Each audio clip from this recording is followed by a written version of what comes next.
Hi, I am Tino Dornelis, and I'm a professional instructor. I own Kalima Windsurfing and Water Sports, my center in Florida, and I'm here to teach you and show you how to rig up your Kona windsurfing board and have great use and great fun with it.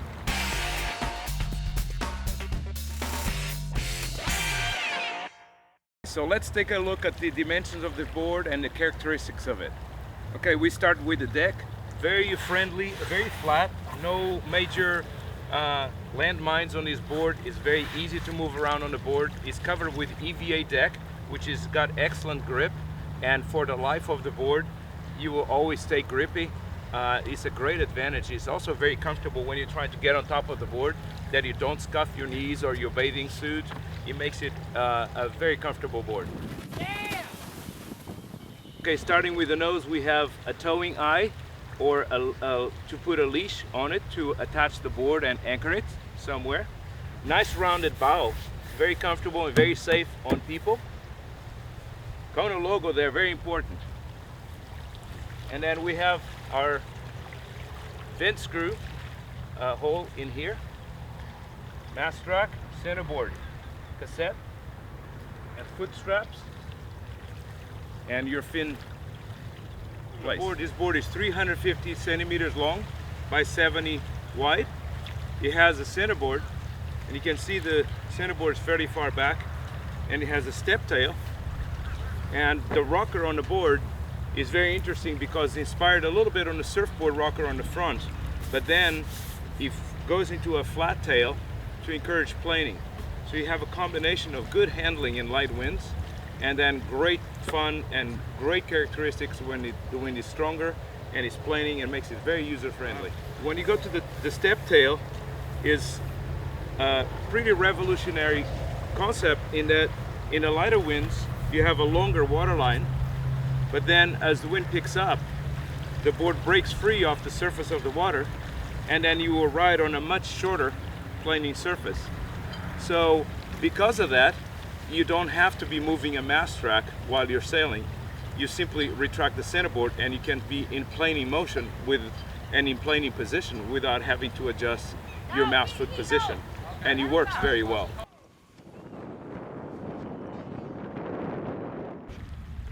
Okay, let's start putting the board together. We begin with the vent screw, and the vent screw has an O-ring. Make sure it is there, and we're going to insert it on the board. Sure that if you're going to leave it in a hot environment, open it up to allow air to escape, or if you're traveling, remove it all the way. If you're traveling by plane, to equalize the pressure, otherwise you can damage the board.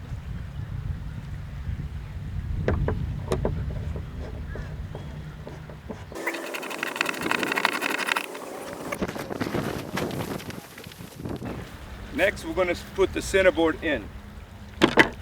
Okay, so I have my centerboard and the centerboard cassette plates. We insert them on the centerboard on both sides.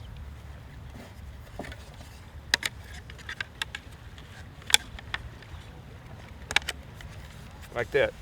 And the advantage of these cassette plates is that they are adjustable, so you can adjust by move them in or out in the screw holes. You can adjust how tight they will be on the centerboard or how loose they will be. So we grab this whole unit and insert it onto the board, holding the two plates together until they fit inside, and that drops right into the spot, and we're ready to put the screws on. Okay, so now I'm going to move this to get it snug against the centerboard, push it, and then tighten it down.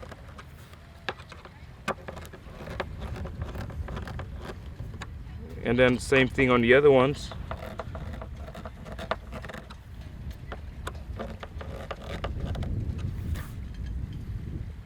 And we're set.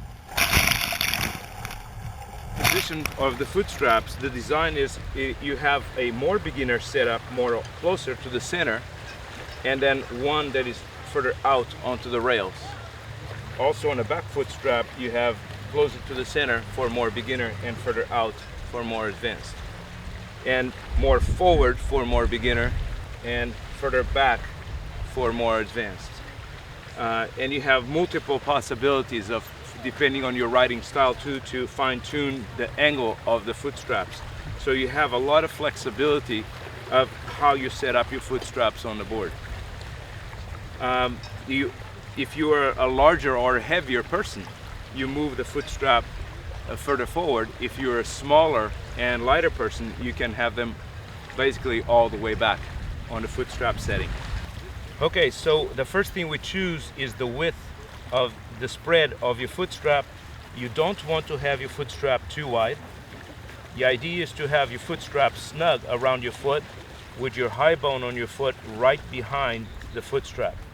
This is a proper and safe way to setting up your foot straps. So your foot strap comes equipped with several holes, so you can choose the different position of the holes.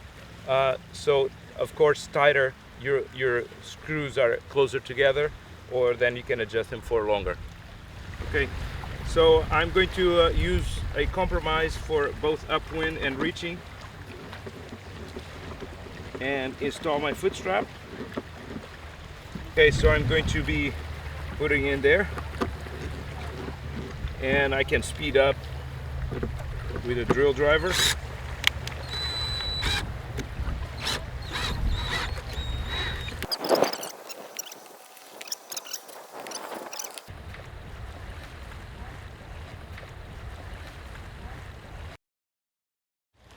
We're almost on the water. Let's put on the fin. We don't need tools for the fin. We have this lever screw, and remove it.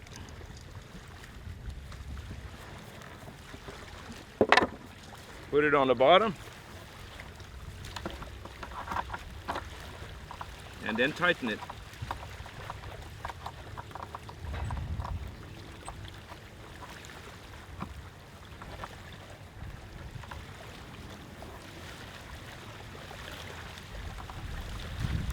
Okay, now it's important that you look at the bottom, and the fin should be flush with the bottom. So wiggle it a little bit so the fin is flush, and you finish tightening.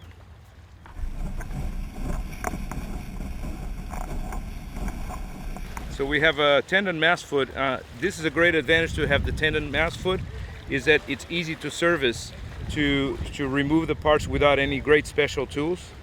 And before you install it, you put the plate close to the end, and you're going to install on the mast foot and tighten it down.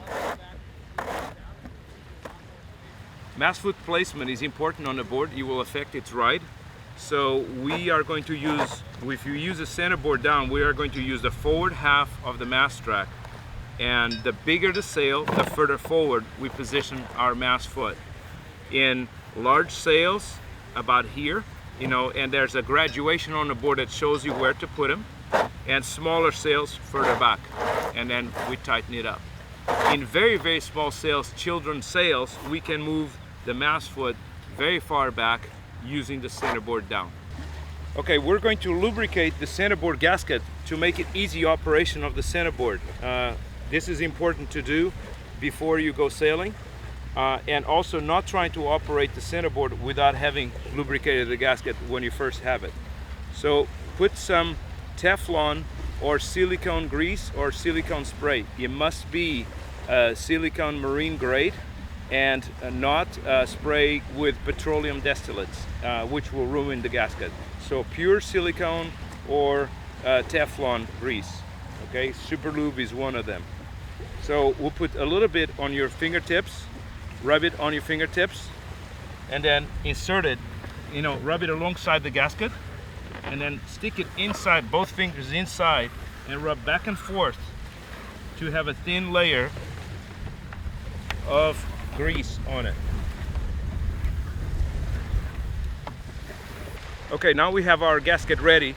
When we use the centerboard, if we have the centerboard down this way, when you stop windsurfing, don't leave the centerboard halfway this way. This will ruin the gasket, it will deform the gasket. So always make sure it's fully retracted so your gasket does not set with some bends on it. Okay, we'll also learn to fine-tune the position of the centerboard as you sail upwind. This way is all the way down when the head of the centerboard is hitting the deck. But if the board tends to go too far upwind on you, you can kick up the centerboard a little bit to fine-tune the direction where you're traveling.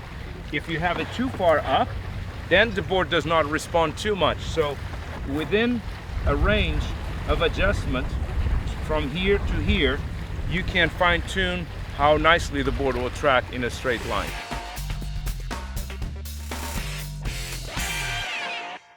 The board is ready to go. We're ready to hit the water. The easier way to carry, just grab your board by your centerboard is the balance point of it, and stabilize the board and carry it. And off we go.